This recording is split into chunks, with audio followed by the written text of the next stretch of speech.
Is the media deliberately scaring people about North Korea?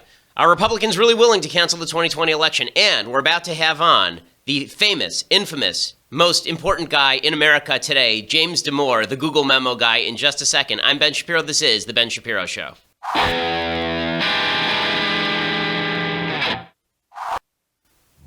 Okay, we're all waiting with bated breath to talk to James Demore. He's sitting right here on the Skype, so we're going to be talking to him momentarily. We just want to jump right into it because I know that our audience has been waiting with bated breath ever since I announced this morning on Twitter that we would be having on the author of the Google memo, the infamous Google memo, the most important document since the Magna Carta. James Demore is joining us right now. He, of course, was a senior engineer at Google until he made the mistake of penning an eminently correct scientific treatise on the differences between men and women and why that may contribute in part to discrepancies in terms of the levels of employment and wages at Google between women and men. And then, of course, Google found out about his wrongthink and he was fired. James, thanks so much for joining the program. Yeah, thanks a lot. Okay, so let me just jump right in here. And I want to ask you, to start, you've alleged that there's actually some illegal activity going on at Google. Because that's why presumably they should be in trouble for firing you, because it's an at-will state. California's an at-will state. Anybody can be fired for any reason. But according to the National Labor Relations Board, you cannot be fired if you're whistleblowing. So what is the purported illegal activity that's going on at Google that you were attempting to expose? So part of it is that they treat people differently in the hiring process depending on what their race or gender is. And some teams will preferentially choose certain groups.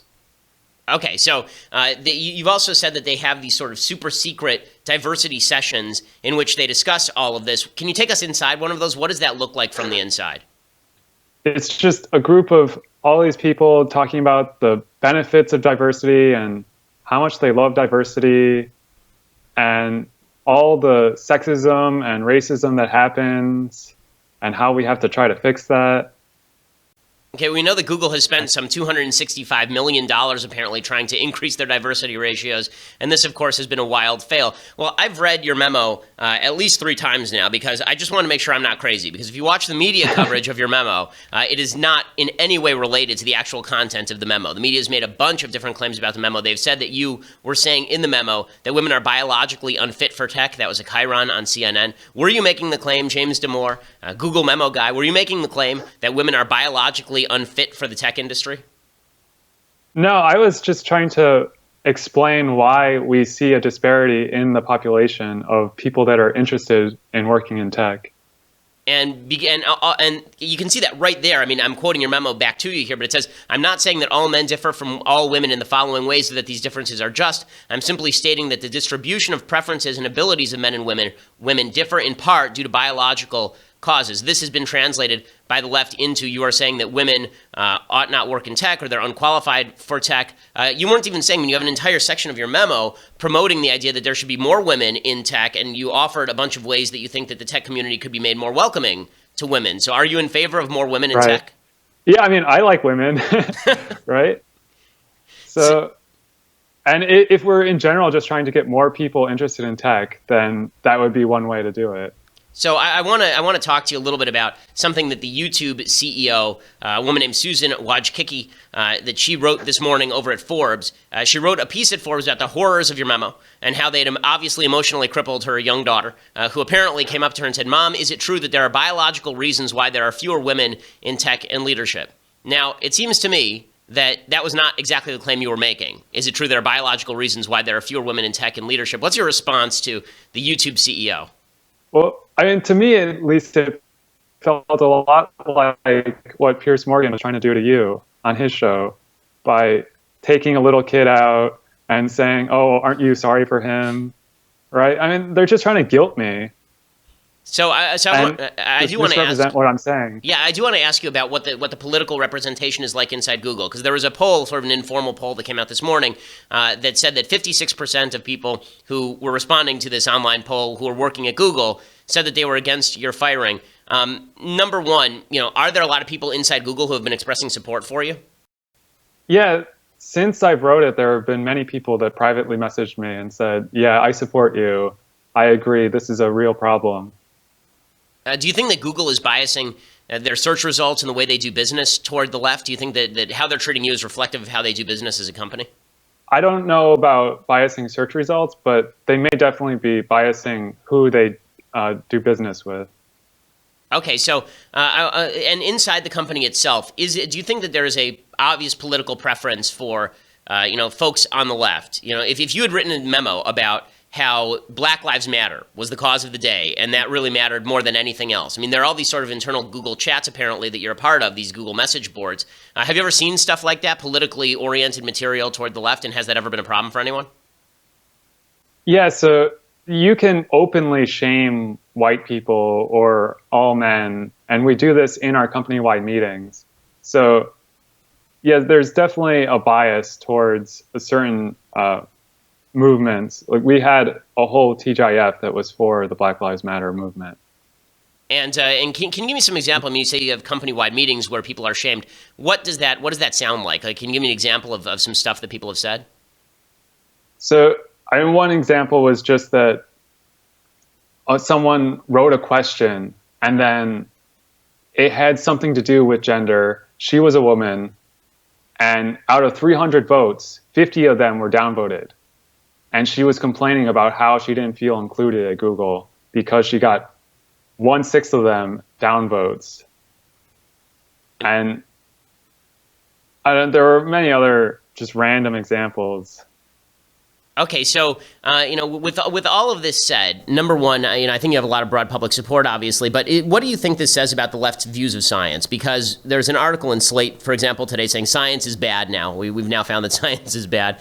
Susan Wojcicki, as I say, she said at the very end of her screed, she said that these are questions that shouldn't even be asked. This is a direct quote from her piece at Forbes today. She said, for instance, what if we replace the word women in the memo with another group? What if the memo said that biological differences amongst Black, Hispanic, or LGBTQ employees explained their underrepresentation in tech and leadership roles? Would some people still be discussing the merit of the memo's arguments, or would there be a universal call for swift action against its author? What do you make of the left's essentially saying that questions can never be asked about topics where the answer may not favor what the left wishes it to say? Yeah, they're at least just putting their ideology before truth in these cases, and she's just trying to guilt me by association with like Nazis or something. And when one group is just trying to guilt you and call you names and the other is actually using evidence and science, you really know which side is actually seeking truth. And this, I think, is one of the points that is why this story has captured the imagination, is because the memo itself is really moderate in tone and tenor.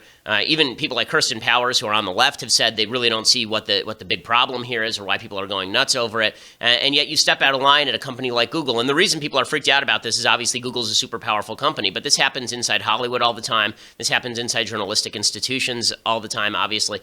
So James Demore, Google memo guy, what comes next for you? I've offered you off the air. I offered you a columnist gig to write about STEM issues, particularly with regard to differences between men and women in social science data and all of this. But I assume that you have job offers that are coming in from a wide variety of sources. What comes next for you now that Google is no longer in your future? Yeah, I'm still evaluating all my options. It's been a really busy past few days. And I've heard also that you were offered a position by WikiLeaks. I would urge you not to take that.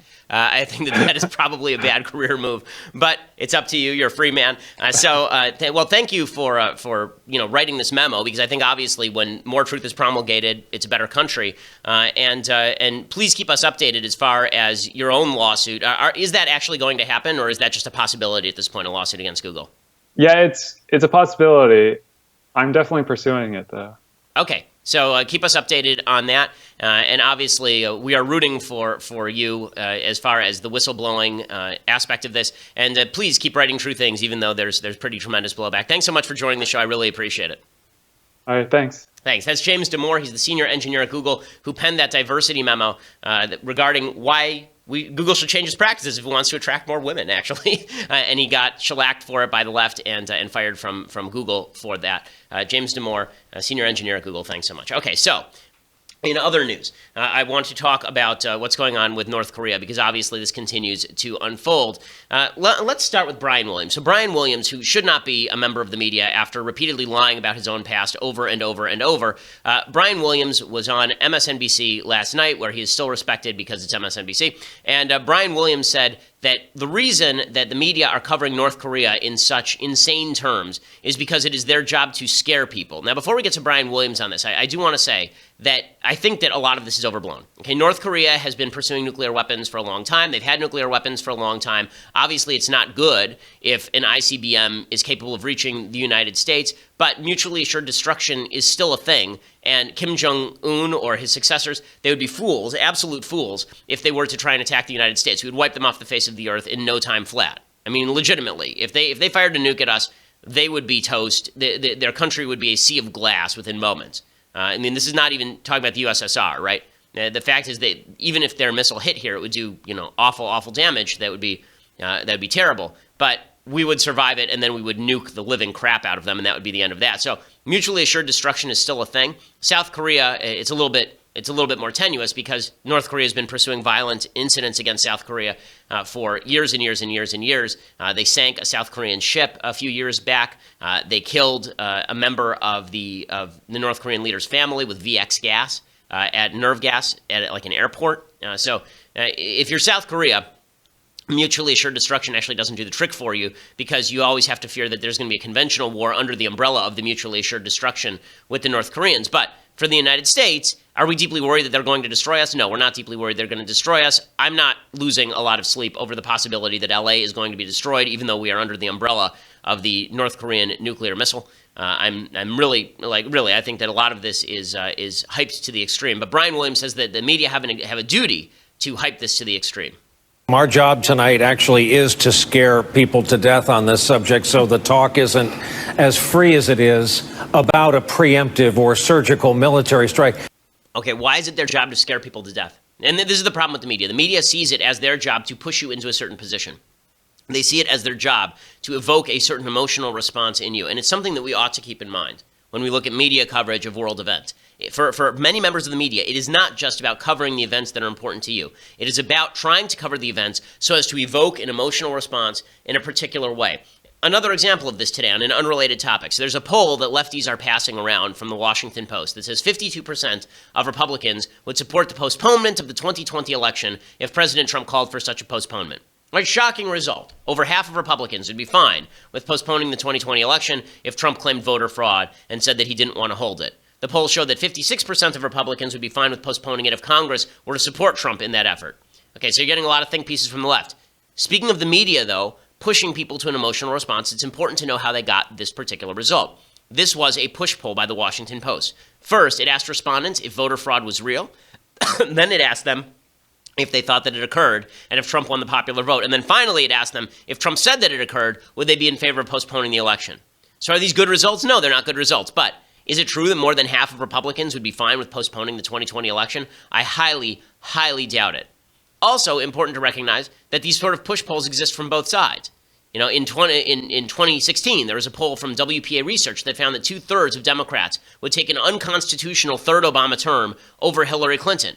A poll in November 14 from The Economist found that 39% of Democrats wish the Constitution would be changed to that purpose. So a couple of lessons from these things. First lesson is most people only like the rules if they benefit them. They only like the elections every 4 years if their guy's not in power. But the more important thing is that the media attempt to gain a particular headline, and very often they are attempting to get to that headline via the questions they ask. And you can see it even, look, in the interviews that I do. Obviously, when I ask a question, I'm expecting a particular response from people. When I talk to James Demore, I'm questioning him in a way that I think is important, but obviously the responses that he gives are ones that I'm looking for, right? I mean, I'm not questioning him as a feminist would, who's looking for a different response from James Demore. You know, that's the way the media works, and so you should always take that into account when you look at the coverage of North Korea. So the media yesterday was going nuts over Trump's apparently provocative threats. Fire and the fury and the fire, the power, the glory, the fury, fire, power, glory, huge emissaries, bands of evil, right? They were going nuts over Trump's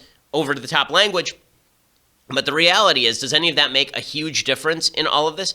Not really. Okay, General James Mattis came out, Mad Dog Mattis came out yesterday And what he said was, quote, "The United States and our allies have the demonstrated capabilities and unquestionable commitment to defend ourselves from an attack. Kim Jong-un should take heed of the UN Security Council's unified voice and statements from governments the world over who agree the DPRK," that's Democratic People's Republic of Korea, "poses a threat to global security and stability. The DPRK must choose to stop isolating itself and stand down its pursuit of nuclear weapons. The DPRK should cease any considerations of actions that would lead to the end of its regime and the destruction of its people." So that's pretty harsh language from Mattis, but I don't see the media losing their minds over that. Back, I think it was last year, a couple of years ago, Barack Obama threatened to destroy North Korea. So the media obviously are attempting to evoke fear in Americans that Trump's precipitous nature will lead to a nuclear exchange. That's not what's going to happen here. It's not what's going to happen here. And North Korea is basically, they understand that they're in a rhetorical pissing match now with Trump. And so there's a statement released by the North Korean military in which they basically called Trump a load of nonsense. They said that his threat was a quote-unquote load of nonsense, and they called him a guy bereft of reason. So you basically have Trump and the leader of North Korea in a Twitter fight, but is this going to devolve into nuclear war? I really don't think so. And here's the fact, okay? The fact is that people who are living really under the threat of North Korea are happy that the United States is taking a pretty militant position on all of this. Guam, which was a nation that was threatened by North Korea in response to Trump's threat, the governor of Guam, he likes Trump. I mean, here he is praising Trump. So do you think that the president's remarks are getting to the heart of the problem, no longer strategic patience, and does that play to solving this problem in the big picture?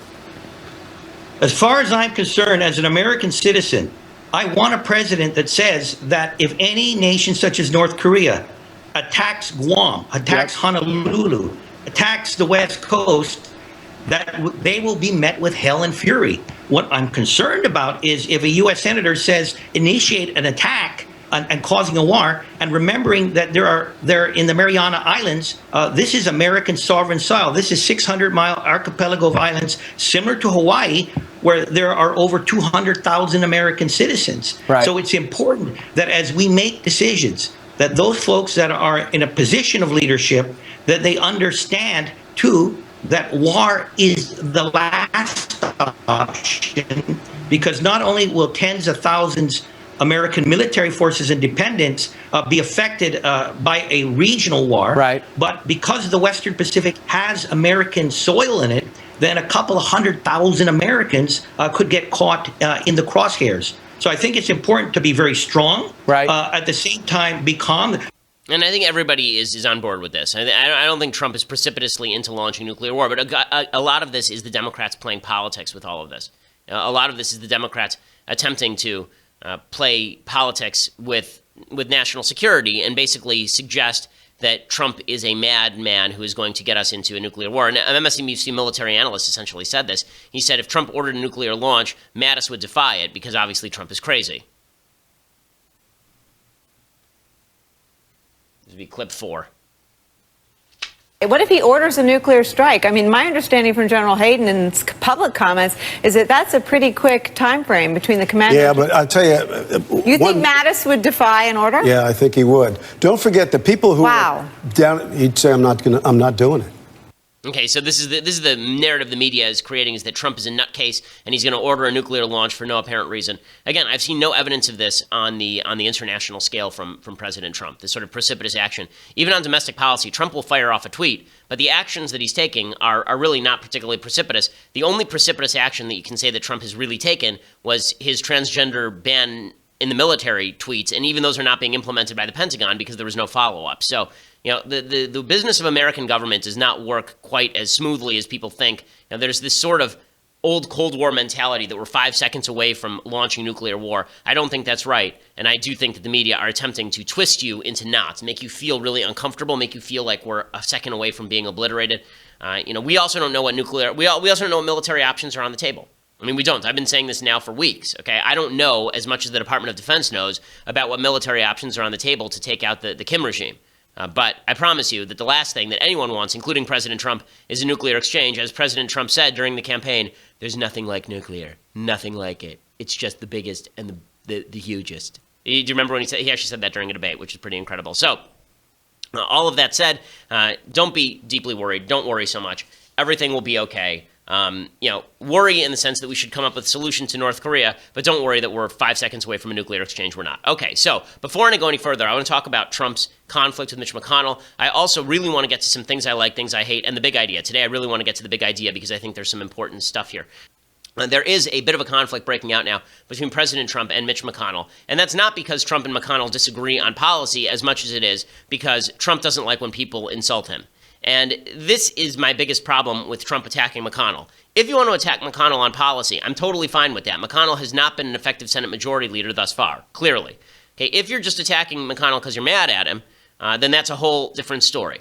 It seems that he's attacking McConnell because he's mad at him, not on policy. If you're really mad at McConnell on policy, he wouldn't be backing Luther Strange in Alabama, who's sort of a moderate Republican who backs McConnell's play over a couple of other candidates like Roy Moore in Alabama. So what this really says to me is that Trump is still being driven by personal animus for particular political figures, not being driven by policy considerations, which is a problem, right? I want to see the policy. I don't care about the personal animus. I don't care about Trump's personal issues. I don't care whether Trump likes McConnell. That makes no difference to me.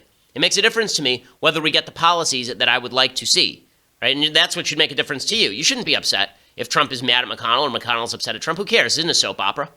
You should be much more upset if you're not getting the policies that were promised to you.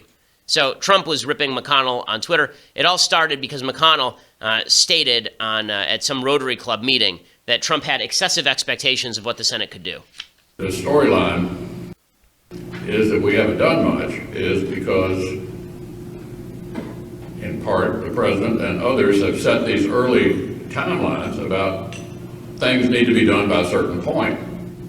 Now, our new president had, of course, not been in this line of work before, and I think had excessive expectations about how quickly things happen in the democratic process.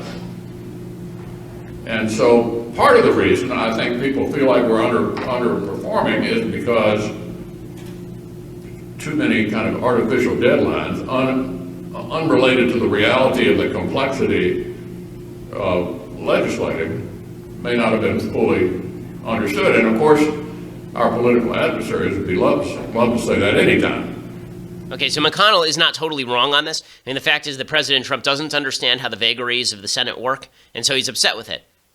But Trump is right when he says this to McConnell. So here he tweets back at McConnell, and he tweets, Senator Mitch McConnell said, I had excessive expectations, but I don't think so. After 7 years of hearing repeal and replace, why not done? Fair question. Trump should ask himself that because he wasn't particularly active, as we pointed out at the time, in pushing this thing beyond the last couple of weeks and didn't understand the policy. But, that's not a wrong demand. I would hope that Trump's personal animus for Mitch McConnell turns into him actually demanding policies that I like from Mitch McConnell and McConnell caving. That's what I would like to see. But as even Laura Ingraham is noting, it's hard for Trump to be ripping McConnell at the same time he's providing McConnell with more senators who agree with McConnell.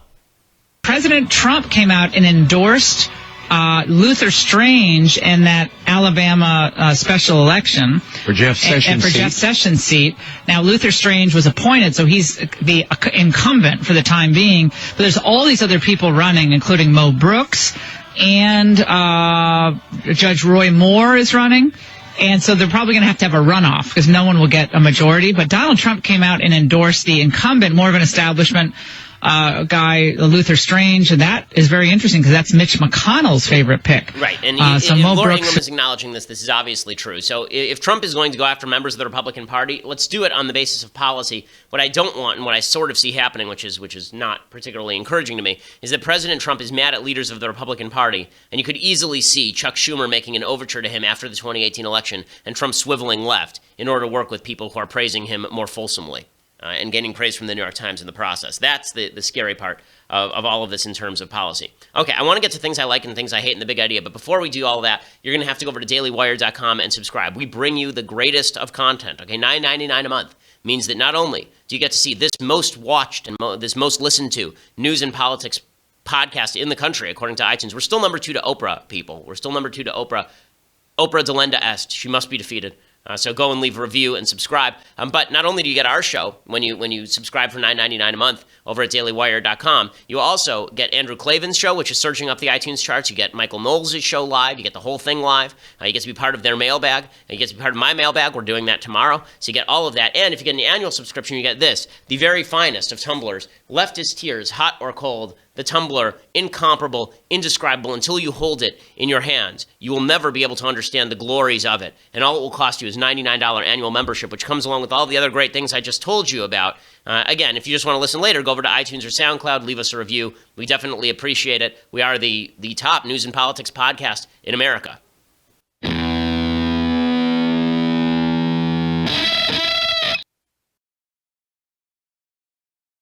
Okay, so let's do some things I like and some things I hate and the big idea. So Thursdays are our big idea day here at the Ben Shapiro Show.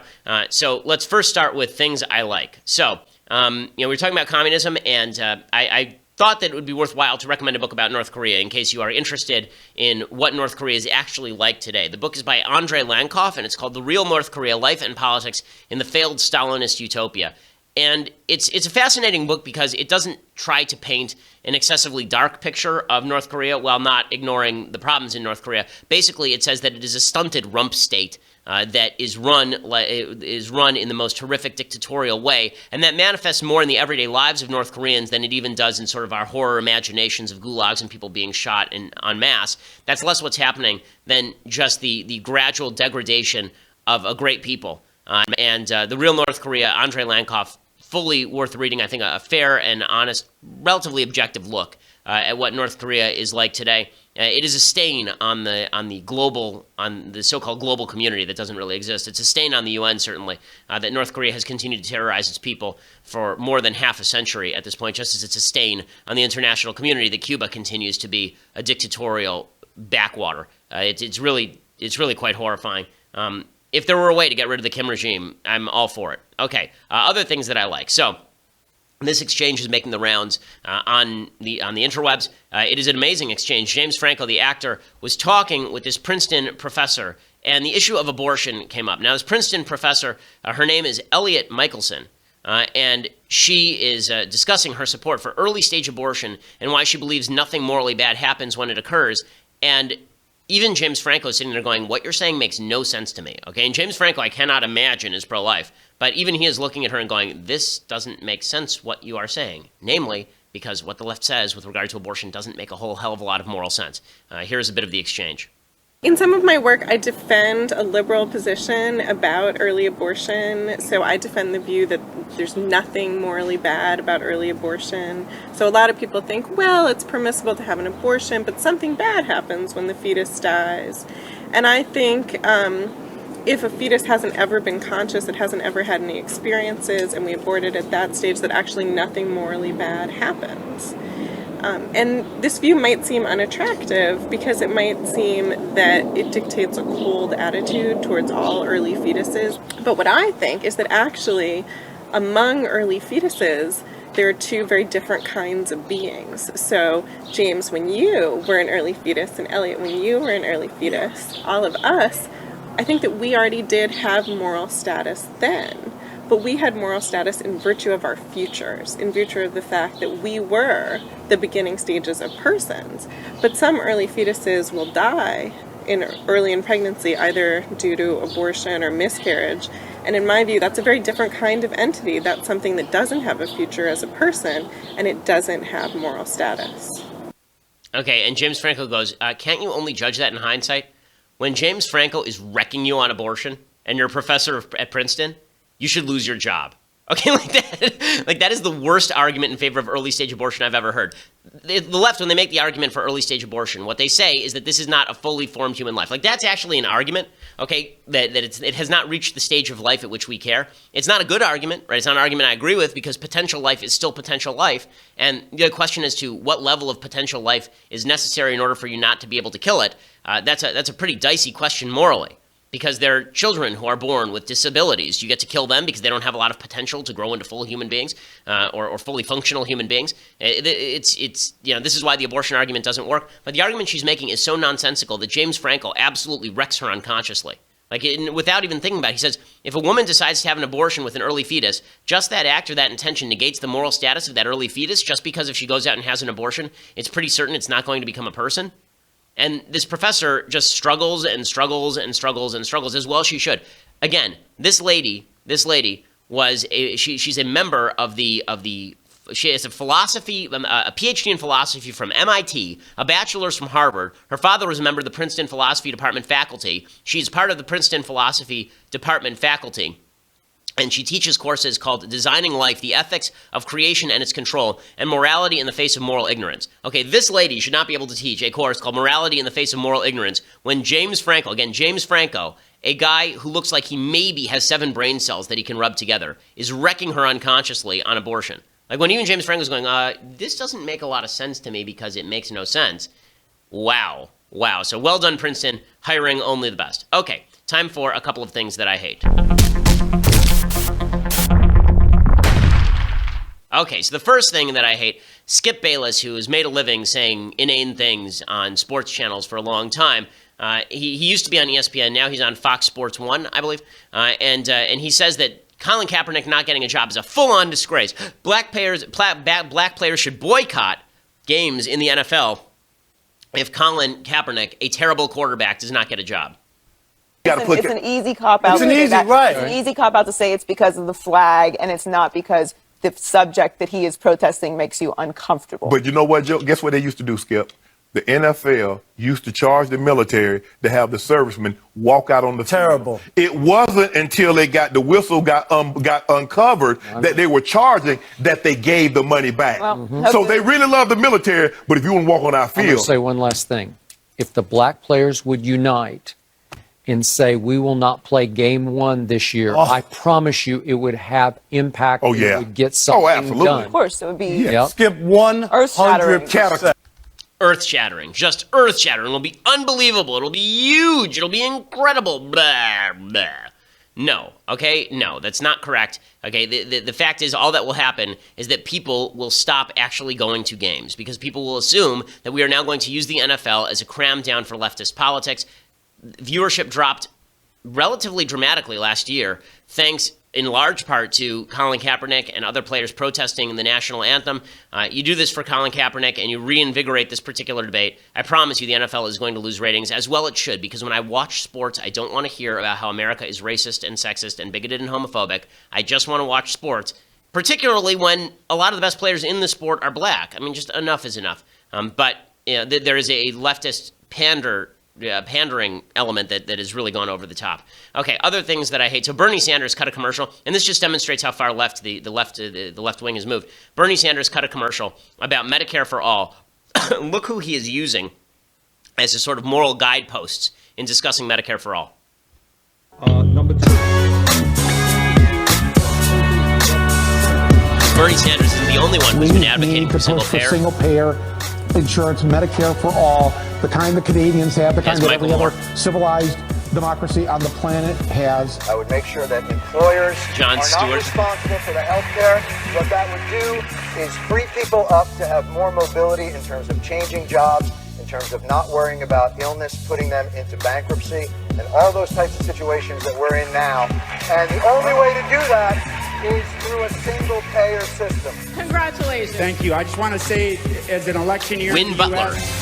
The U.S. has a lot. Singer, Arcade Fire. Taking care of people. And I think so we're talking about celebrity stuff, not politics. Congratulations on your MVP. Are we now at the point where the country does need to think about some sort of single-payer system? With my limited knowledge, Warren Buffett. Okay, so it's like this group of deplorables who have decided that single-payer is just grand and great. Do any of these people actually use single-payer? Of course not. All of these people are extraordinarily wealthy. All of them pay for their own insurance. All of them have top-notch insurance. Single-payer healthcare, this idea of Medicare for all. Okay, there have been studies that have been done that show that on 16 out of 40 health measurements, Medicare provides less than 2/3 of the people on Medicare with satisfactory results on 16 out of 40 measures. Medicare is wildly expensive. It has blown out the budget of the federal government to a tremendous extent. It's going to continue to blow out the budget to a tremendous extent. Doctors are overburdened. They're not taking a lot of Medicare patients. They won't take new Medicare patients. Even the idea that you're going to purchase supplementary insurance, that's only going to last if there are doctors who take the supplementary insurance plus the Medicare. And a lot of doctors are saying, I'm not even going to work in the Medicare system because the reimbursement rates are too low. So no, none of this makes any sense, but it just demonstrates the coalition of the far left is growing, but it's still reliant on these tent poles of insanity, people like Bernie Sanders. Okay, so now I want to talk about the big idea. I want to talk about this last week a little bit, and we ran out of time on it. But there's this idea that you see sometimes discussed in philosophical circles, Athens versus Jerusalem. The idea that Western civilization is built on these twin poles, Athens and Jerusalem. Athens being the idea of Greek reason, people like Plato and Aristotle and Socrates, morons, sorry, Princess Bride. And then the other pole would be Jerusalem, that pole being the idea of faith. So faith and reason are the twin pillars of American society. What you're watching right now in action, it's really fascinating, is that if one of those poles falls, both of the poles fall. Okay, if reason falls, then religion can't last on its own. And if religion falls, then reason can't last on its own. We now live in a secular society where Jerusalem has largely fallen, where people have decided that faith in a creator who cares about you, cares what you do morally, and has created a rational system capable of our interpretation because we're human beings made in his image. As that pole has fallen in esteem in American circles, in secular circles, then science is the next thing to fall. Because without the idea of a rational universe and a rational creator and a rationally articulable system and a people who are capable of grasping huge swaths of that system, you end up with people basically saying that science should no longer be a thing. So Slate has an article out today talking about how science is bad. Right? Science is actively bad because it creates this idea that science is going to govern all of us and that there are objective standards of right and wrong, or more importantly, objective standards of true and false. Science can't tell you right and wrong, but science should be able to tell you true and false in scientific terms. The left is saying science can't even do that anymore. Science can't even do that because we live in a universe where cause and effect aren't really things. They're just things that we perceive to be, that science is all about the idea of hypotheses being verified, but those hypotheses depend on the ideas that come out of biased brains, and so there's no way to really get to a scientific truth. And so you're seeing the left do this because the left is looking at science, and they're saying science is coming up with results that we don't like, so science itself should be undermined. Without the faith in a rational creator and a rational universe capable of our penetration, it's very difficult to make the case that science ought to be the gold standard in terms of how we live. Beyond that, religion creates the notion of free will and personal responsibility. How do you build a society along those lines, on scientific lines, if you don't believe in any of those things? The tragedy of Western civilization is that if you look back at Aristotle and Plato were attempting to grasp at the infinite, right? When they talk about Plato's cave, this idea that we are all sitting in a cave and we see shadows on the wall, but there's something out there that we can't fully grasp, but we can sort of grasp the shadows, but we're grasping in darkness. You know, that idea brought to fruition by Aristotle in the idea of the forms. There's a reason that religion, when Aristotle's work was rediscovered in the late first millennium, it was taken in by a lot of Christian scholars like Thomas Aquinas and merged with religion. In Judaism, Maimonides tried to do the same thing, looked at Aristotle and saw a religious thinker, a secular but religious thinker, a rational thinker who's attempting to reach out to the idea of the infinite. What is it about the universe that allows us to grasp it in so much of its complexity, but not grasp its purposes? Why is that there? Right? This is the big question that animates all of human life and all of human reason and the striving. And the religious community takes that question and they say, okay, here's our answer to the why, but science is going to have to tell you the what. We're going to have to use reason to grasp God, but it's important to grasp God. Why? Because God is involved in your life, cares about you, wants things wants you to succeed, wants you to make good decisions. God is offering you a directionality to history, right? The idea of a messianic future that we can all move toward. Right, that's something that Judeo-Christian religion very strongly believes in, and free will, right? We are not determined by the stars, which was sort of an ancient idea that the stars determine our fates. Right? We are determined by our own capacity to make decisions in the world. You combine that with the power of human reason, and you end up creating the most glorious civilization in the history of mankind. But over time, science ate religion, and now a sort of bizarre spiritualism is eating science, because people still have the desire to grasp out at the infinite, and they're looking at science and saying, you're not getting me there. And so basically, the Enlightenment comes out of these twin poles. The Enlightenment comes out of the idea that there's a faith-based universe out there that we can attempt to grasp using Aristotelian reason and using science. And this results in the idea of natural rights, right? Natural rights is a God-based system. We can create a rational, reasonable, freedom-based system, but only if we believe that there is a God who made us in his image. And these were the twin poles of the Enlightenment. And then science says, you know what? Let's apply the standards of science to religion. Okay, religion is unverifiable. Therefore, we can't say anything about it. And then science gets even more provocative. Science says, not only can't we prove religion, religion is false. right? The Richard Dawkins school of thought. Science can prove religion false. And by proving religion false, by proving that it's just a figment of your imagination, we can move into a better world, right, where man is king. Except that the next thing that happened is that science ate the idea that man is king, because the more you move into the scientific world, the more you realize that human beings are just another animal with a bunch of brain functions. And that, in the E.O. Wilson view of sociobiology, that all of our actions are not free-willed, right? We can't will our own actions. Everything is predetermined. So why should there be punishment? Why should there be societies? Why are moral standards better? Why shouldn't I do whatever is hedonistically pleasurable to me? Why shouldn't I be the Marquis de Sade? Right? So science, as it progressed, ate the foundations of science itself.